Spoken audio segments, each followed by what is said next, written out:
Thank you to Sakura Co. and Tokyo Tree for sponsoring this week's video. Hey guys, I'm here. Welcome back for the finale of Season 1 of Netflix's live-action adaptation of Avatar: The Last Airbender. The stage is set, we're in the north, and Zhao is heading our way. The last episode was a lot of fun. A lot of different changes, a lot of different additions, but there was some pretty good stuff all throughout, and I really enjoyed what they did with it. And that said, I'm excited to see what they do in the finale, so let's go ahead and hop in. If you want to see the full length reaction, you can check it out over on Patreon, or if you become a member of the channel, get you access as well. It is in watch-along format, so you will need your own footage to sync up the time codes from reaction to the entire episode. Over there, you get the same thing for all the other shows and movies that we cover on the channel. You also get to suggest and vote on what movies we react to each month. We got monthly Q&As, behind-the-scenes footage, and try to make it worth your while, so you are going to support the channel. But guys, at the end of the day, I really appreciate it. Enjoy this reaction. Please leave a like, drop a comment, subscribe if you're not already. Without all said out of the way, let's go ahead and hop into Episode 8, the finale, Legends. Here we go.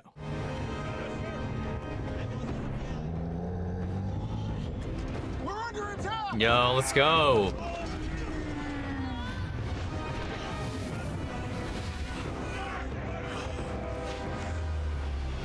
Trailer shot. What was that, Aang, about airbending being defensive? Nice.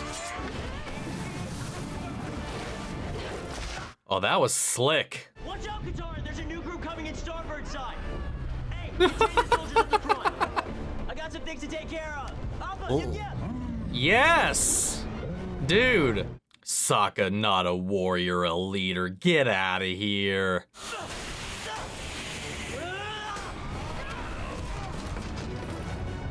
Let's go.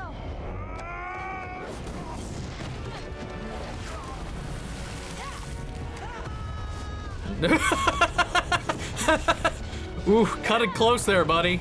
That's some kick-ass teamwork. 'Cause that's fucking teamwork. How many more to go?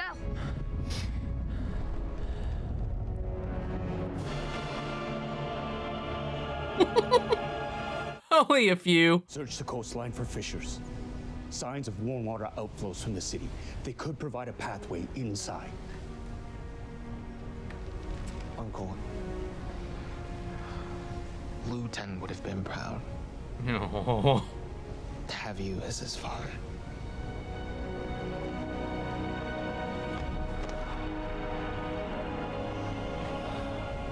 Remember your breath of fire.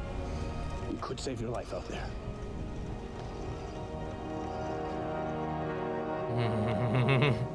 This is bad, isn't it? They mean business, but so do we. I'd say it's 50-50. That's generous. 60-40. Yeah, a little better. Where are you going? To even the odds.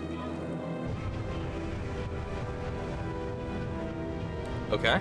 Fire Nation engineers created this. Oh, this isn't our work. No, this comes courtesy of our spies in Omashu. This is just a prototype. Even if you use this to bypass Agnakella's main defenses, it's far too small to carry any kind of significant fighting force. You of all people should know that victory doesn't always depend on the numbers, but it should get the job done. Oh, that's how he's gonna get to the Oasis. I like that they brought that around for that as an ease of way in, but also not like they haven't mass produced it yet. I'm here to help. Now's not the time, Katara. Now is exactly the time. I thought I made myself clear. Women are not allowed in I combat. thought I showed you how stupid that is. Forget your pride. This is about the survival of the waterbenders, and you need all the help you can get. I wish she would have had some time to train with them, though.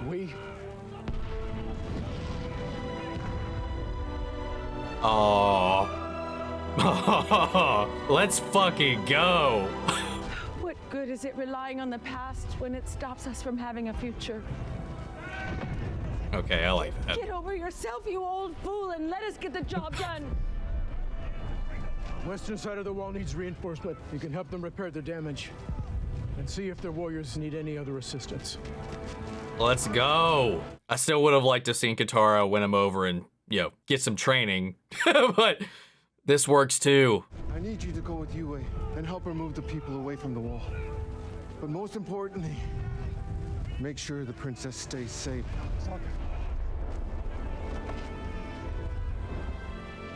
Take care of her. No. I feel so weird. Me like, nah, to this guy.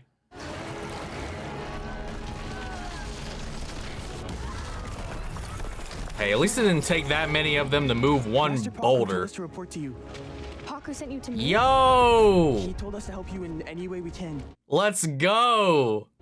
We haven't finished our training yet, but try our best.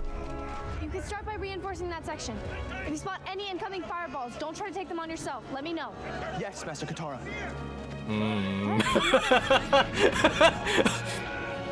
You're on this council, but we do not grant you the rank of master.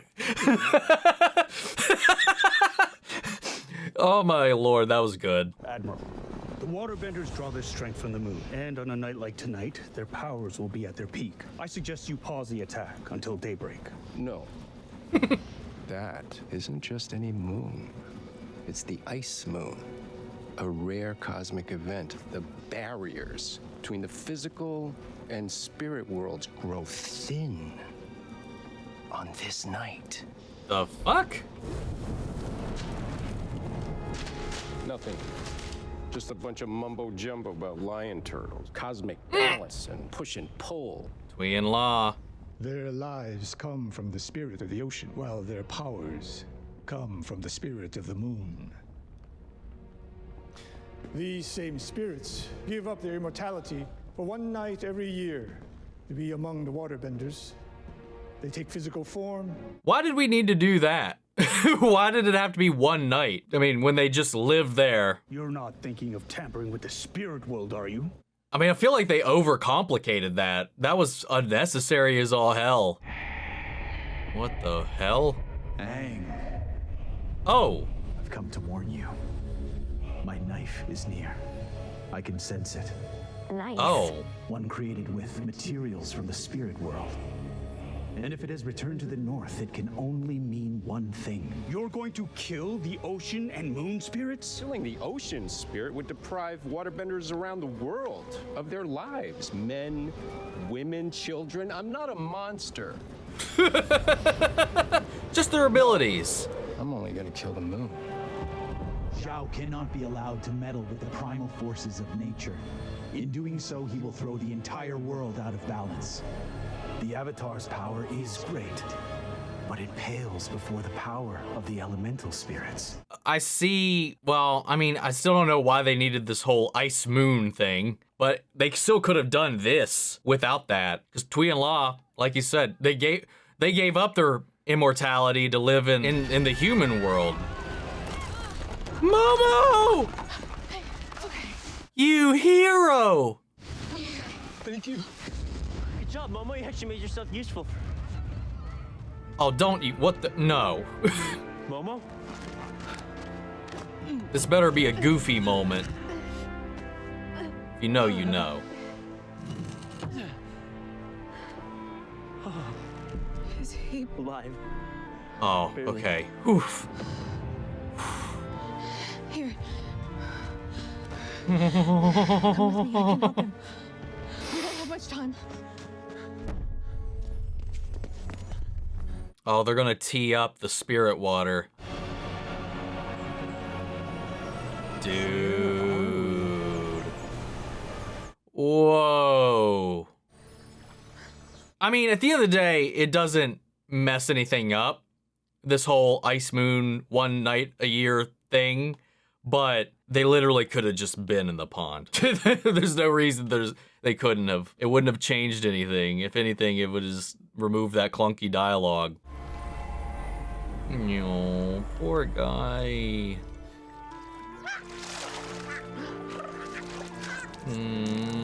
Momo! You dumb dummy, don't scare me like that. Thank you. Uh-oh. Dude, that sucks too, cause that's his own. He helped make that possible. So I just feel like maybe they think they need to try too hard sometimes.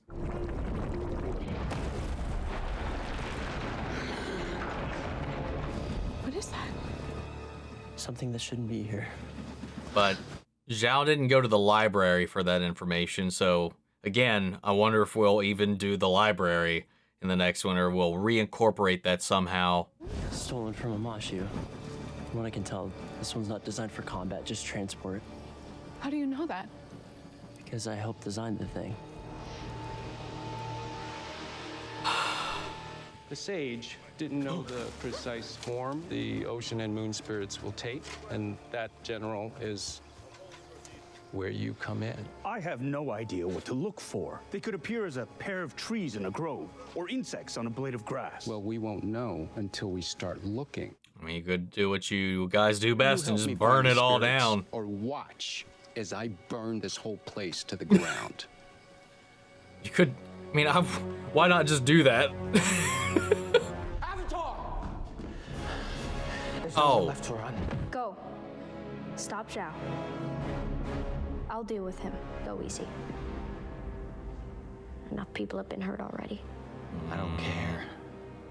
I wasn't talking to you. I'd believe that if we've seen the fact that she's gotten that much better. I mean, it's the full moon. She gets a huge buff.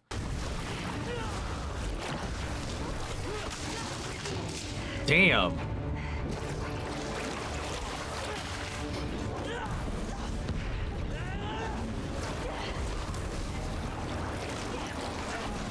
Yup. Whoa. That's wicked. You little peasant! You found a master, haven't you? No, she actually didn't. He didn't teach her shit.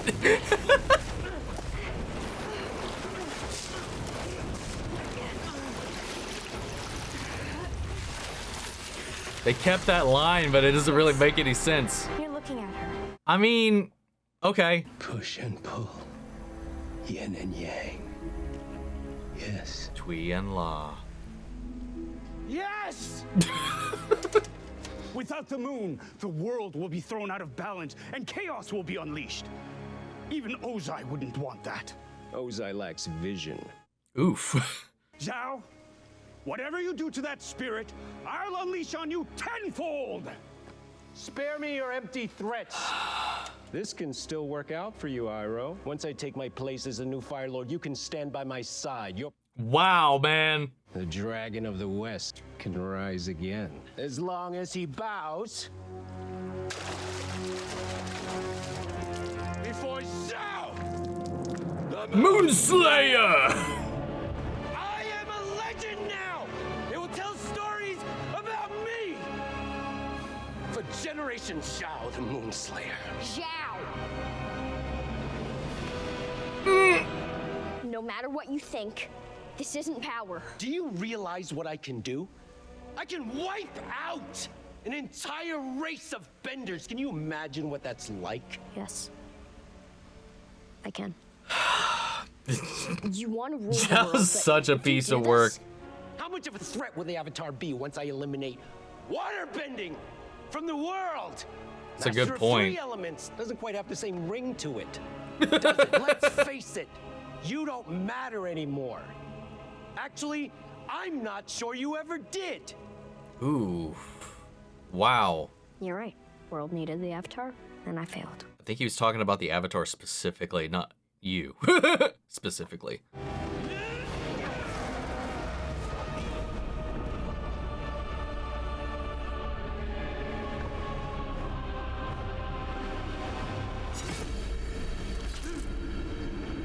Nope.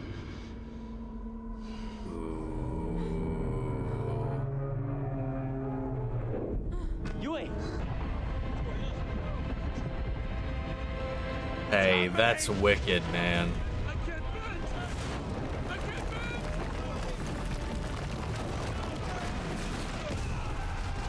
Oh!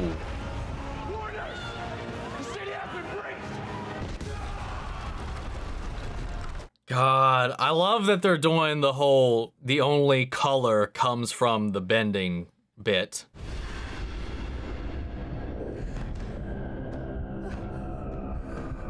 Oh no.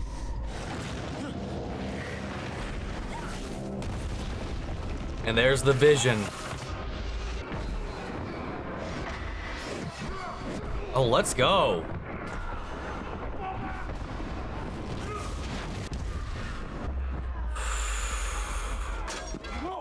We'll cover your retreat.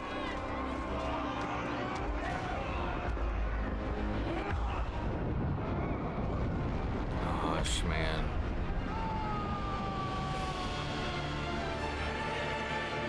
Man, they really amped him up, dude.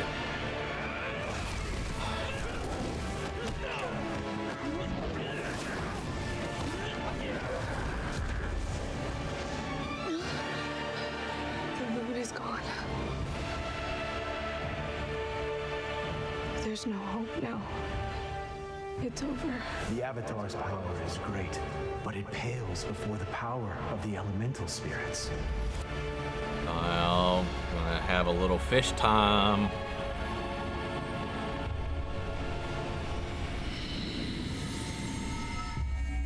Ooh. It's not over.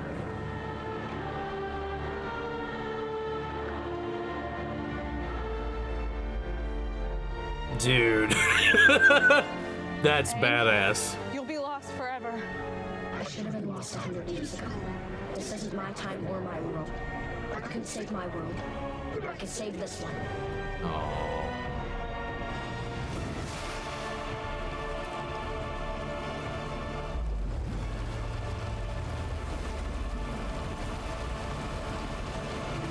Gotta get that vengeance. Whoa. Yes, let's go! Kaiju Aang! I was so disappointed in what shall not be named when they just completely dropped all this. Aang has given himself over to the ocean spirit, allowing it to channel its rage through him and access the power of the Avatar. There is no Aang anymore. Not exactly sure how that works. That's an addition. Uncle, what is that? That is wrath. Ooh. Great line. Dude. I love the way the colors are just popping right now. Zuko, don't! Let me go. He's a small man who's going to meet a small end. He took everything from me. Let's go. Fuck him up. You're alive.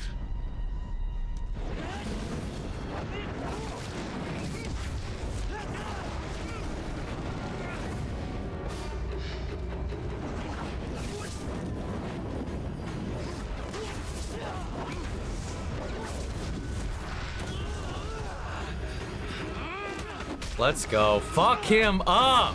The Avatar was mine. My mission was... Your mission was a sham. Did you really think the Fire Lord was gonna take you back? Ozai was playing with you. It was all a game. And the winner is the one without the scar from Daddy. Oof. Ozai was just using you as motivation for your sister. Yeah? You're lying! Admit you're lying! Who do you think was my ally? Who convinced the Fire Lord to send me the Yuyan archers? Who identified the blue spirit swords? Oh. Azula told me everything Oh. I needed to know. You were the fire. Right. In which her iron was forged. That's all you Oh, were. I like that.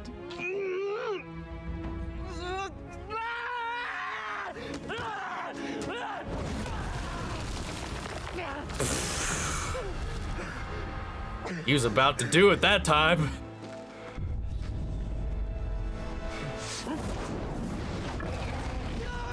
Oh! Oh! Oh, uh-oh. Uh-oh. Ooh, I love that sound design.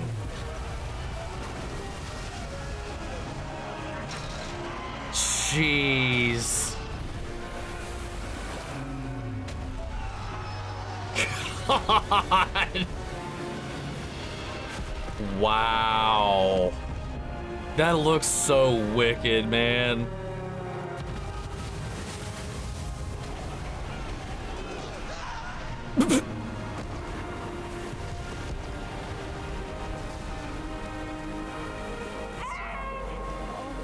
Is a vengeful spirit who will roam endlessly looking for its partner but will never find it. The world will be forever out of balance. There must be something we can do, some way to bring the moon back to life. Sokka, thank you.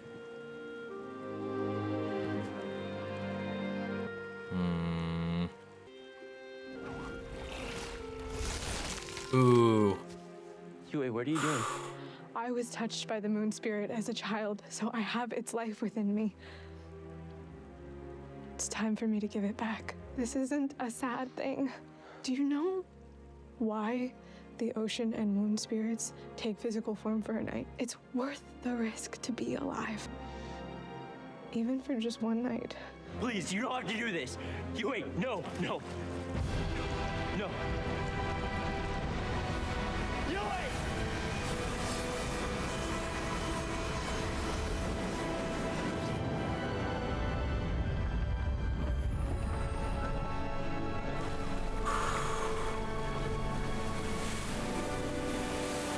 And thus can let Aang go. You were never meant to die 100 years ago. If you had, you wouldn't be here now. And the world needs you. I need you.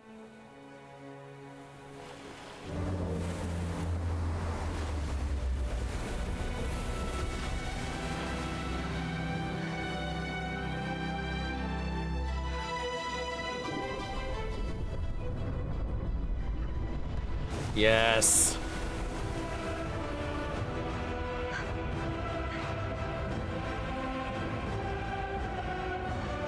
Dude, Samuel Kim does an amazing mix of this. Man, look at this wreckage.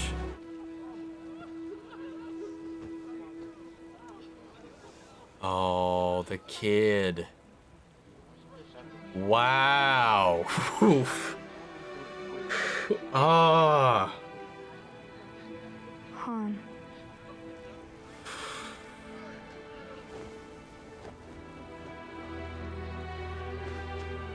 Can't believe they made me tear up over that asshole.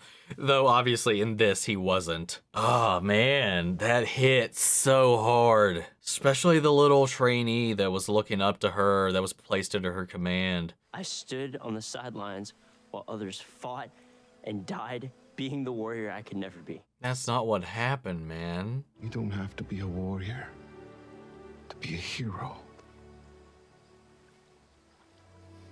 I thought I'd never see the light of a new day. But the sun rises and the water tribe is still here. So much was lost. Yes.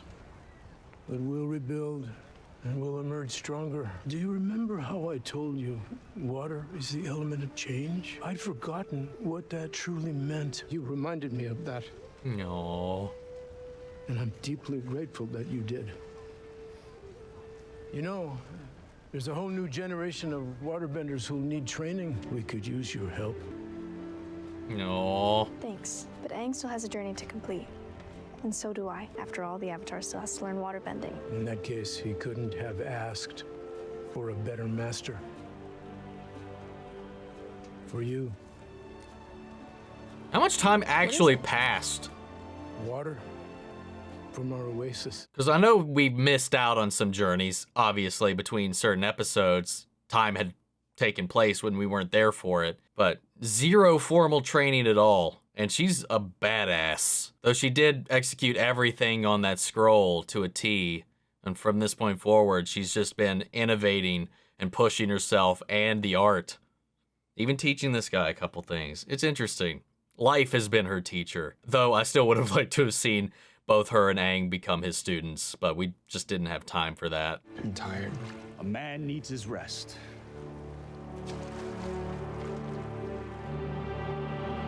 Oof.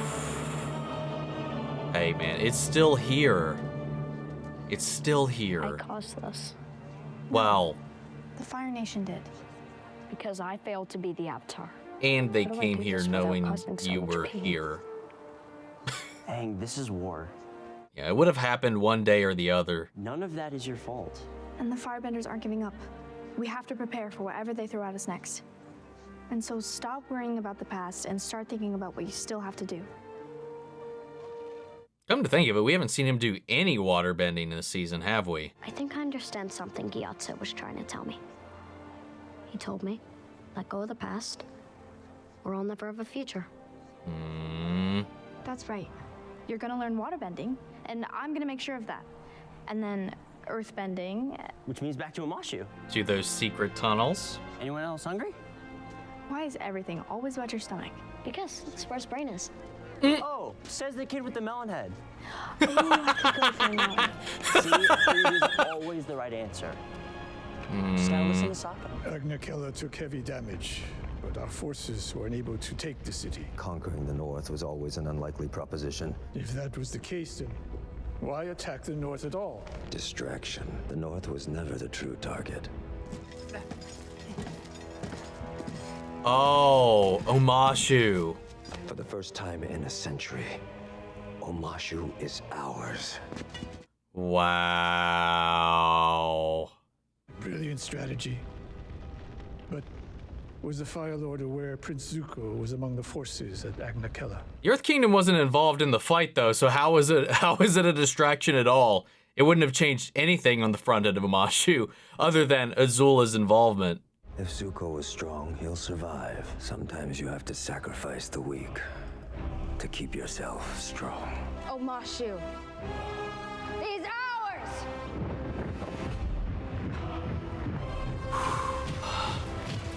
So, what's next? Oof.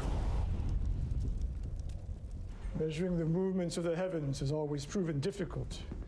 But we have devised a method to better understand celestial motion. Are they gonna learn about the eclipse already? It's taken 100 years, but the time oh finally no! draws near. When? Soon we shall see the return of Sozin's comet. All right, there we go. There we go. Let's go. I like that. Hey guys, I want to take a little bit of a break and tell you guys about the sponsor of this video, Sakurako and Tokyo Treat. These are two wonderful Japanese snack subscription boxes that help bring the taste and flavors of Japan right into the comfort of your own home. Tokyo Treat is a monthly pop Japanese snack subscription box that gets you 20 of Japan's most exclusive, limited edition, and seasonally flavored Japanese snacks that are only available in Japan for a limited time. With Sakurako, you're getting a monthly authentic Japanese snack subscription box that supports local Japanese snack makers. Each box comes with 20 traditional, authentic, and artisan Japanese snacks, including Japanese teas and a special Japanese tableware item in every box. Every month, each one of these boxes carries its own theme. However, this next set is joining forces to celebrate the return of the cherry blossom trees to celebrate the Sakura season. Each box has a lot of Sakura-infused snacks this time around, and I can't wait to dive into a bunch of these. Each box comes with a handy booklet to help break down all of the snacks contained within the box. If you're not exactly sure what it is you're about to open up and bite into, you can open up one of these, flip through the pages, and it'll tell you exactly what each snack is. Does it have any common allergens?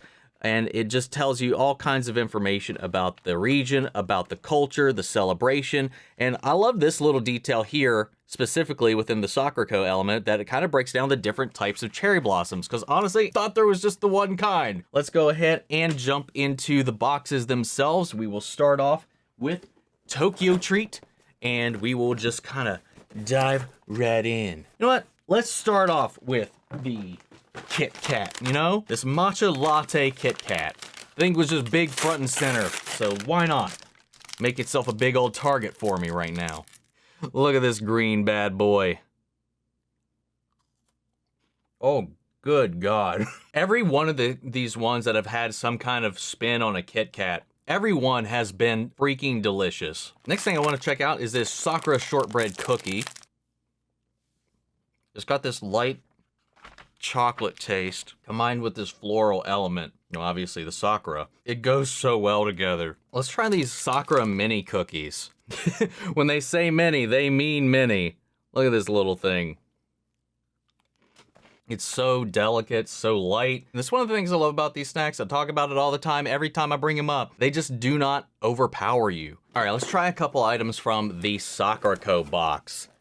I think we'll start off with this, which is a Sakura Dorayaki. I really like these things. We had a couple of different Dorayakis over the run of our partnership, and we got yet another one to try. Again, Sakura infused, as well as your classic bean paste within. That is delicious, man. Let's try these Sakura Shiriko biscuits.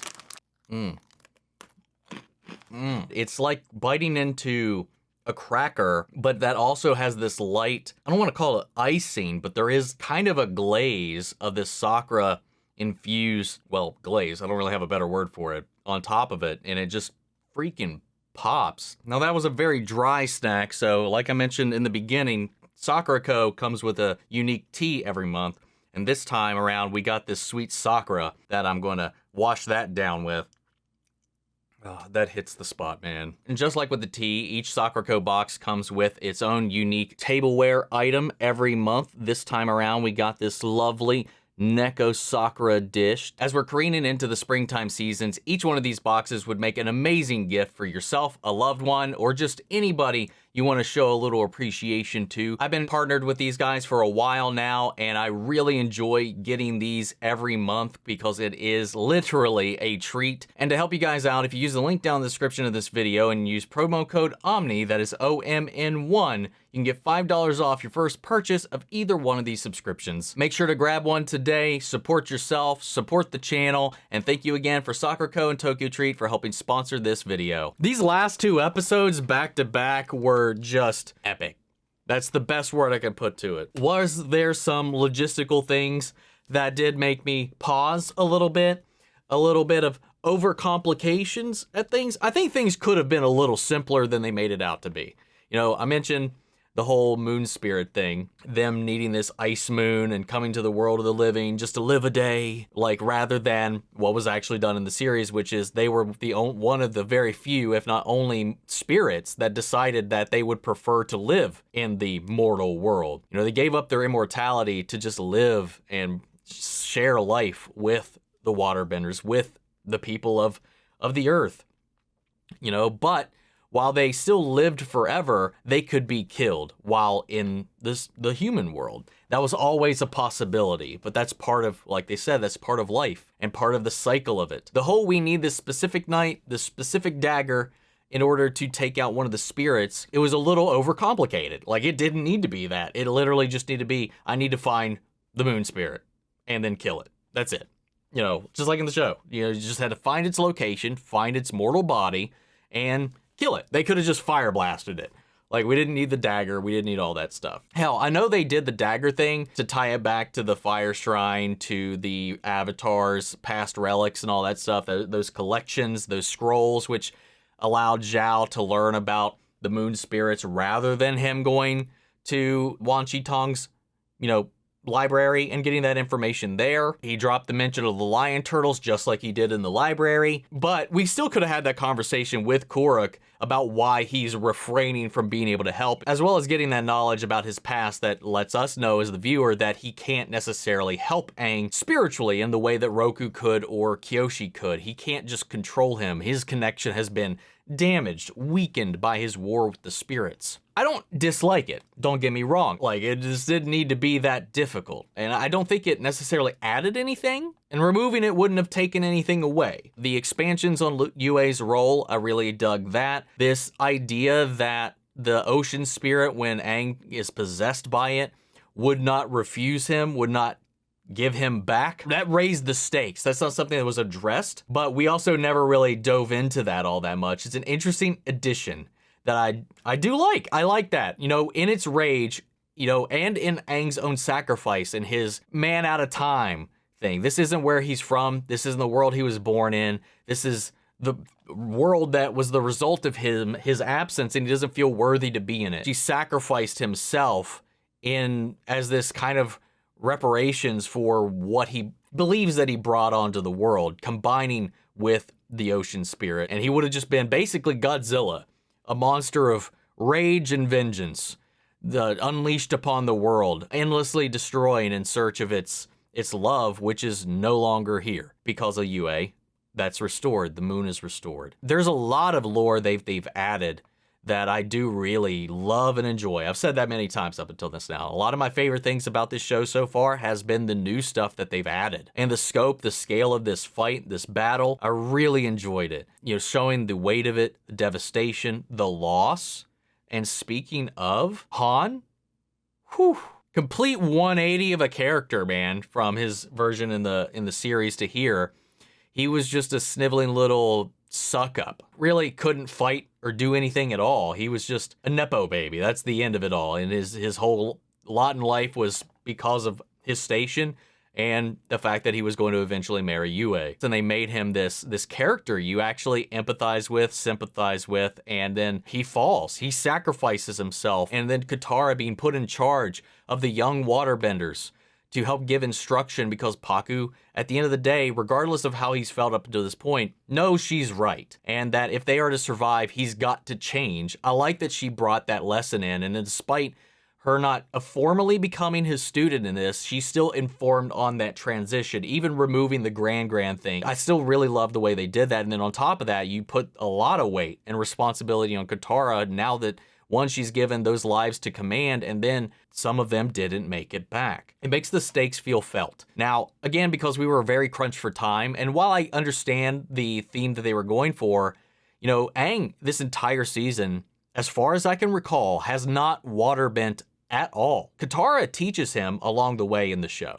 Like, he picks things up here and there a little bit, and again, because of his natural talent, he does pick it up pretty quickly, but both of them could not master it until they met Pakku. You know, them both coming under his wing allows them both to accelerate. Obviously, because she is born a waterbender, she excels and she does formally become a master, like surpassing everybody at his school, in his grounds, and all of that, and then takes on Aang as her tutor to continue that. You know, Aang learned and refined all of that by the end of the season. He was a competent and powerful waterbender. Maybe not a master, but that's what Katara was there to help refine him as they continued the journey. He kept up that practice until he found his next teacher. I miss that element. While thematically, I appreciate what they did here, especially with Katara vouching for the other women in the tribe and getting them out of the healing huts.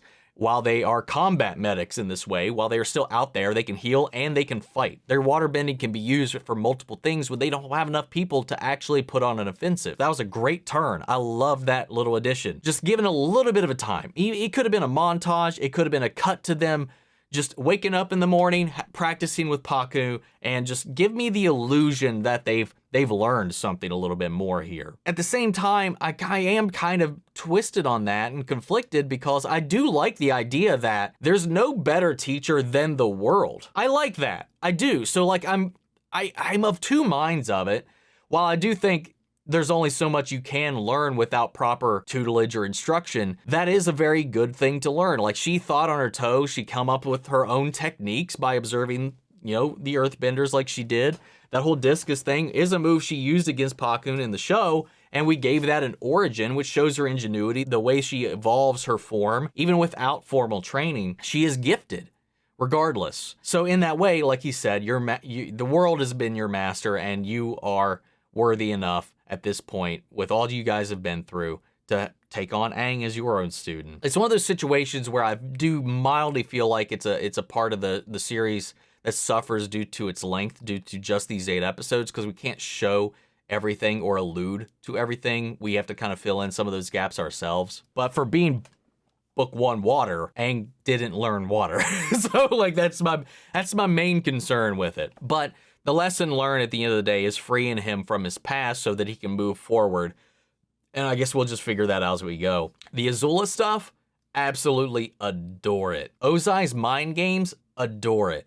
His whole like feigning play and support of Zhao at the end of the day, love it. Poetic, especially considering Zhao's fate. And then I love that Zhao even kind of got to get a little bit of one-up on Zuko, even if not physically, but maybe emotionally or mentally, when he got him that little jab, that little knife before he perished, which we saw him fall into glowing water, but we didn't get to see him get either of his deaths. I guess Iroh just cooked his ass, and that was it. I guess Iroh killed him in this. And I don't know what's worse. I mean, in the other one, he got dragged to the depths and drowned by the ocean spirit as one little final fuck you for killing its lover. Hell, the one thing I think the movie did really well was, dude, the fucking Zhao's death was brutal. Him trying to escape and then getting cut off by a bunch of waterbenders, and they just encompass him in a sphere of water, levitate him in the air, and let him drown.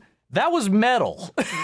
I am a little disappointed on how Zhao got taken out, but that's not a big thing. It's not a big deal to me. This show, though, these last couple of moments, only a couple of moments up until this point, like, they really got me emotional. They got me invested in the moments, in these characters, in the heat of the action, and wondering who's going to make it out, even though I know the story, or at least kinda. I know the outline, but they're also kind of ducking and weaving and doing some fun little things. And to be fair, we never followed up in the animated series on Han after Zhao chucked him off of his ship. He may have died. I don't know. Obviously, in the animated series, Nickelodeon was very kind of shifty about death. I know one of the major moments in season 2 went through various iterations before we got the version that Nickelodeon was okay with, which they commentate on in a meta way later, which is a lot of fun. But I like what they did overall. I really enjoyed this. The action was phenomenal. The CGI worked. It served the story. While not, again, hyper real in a lot of the moments, it didn't matter, because for me, as long as it is working to serve the story and it's not detracting, I don't care if it looks hyper real, but even for what it is, it looks super good. I think it does, at least. I'm glad that they leaned into the kaiju thing and didn't pull their punches with that. That whole thing was wild. It was epic. It also, again, raised the emotional stakes once you add that thing in there that Aang's not Aang right now, which was very apparent in the series. They kind of accentuated that a little bit more with it literally being like, well, Aang's gone now. The visualizations of the lack of moon, the whole black and white color scheme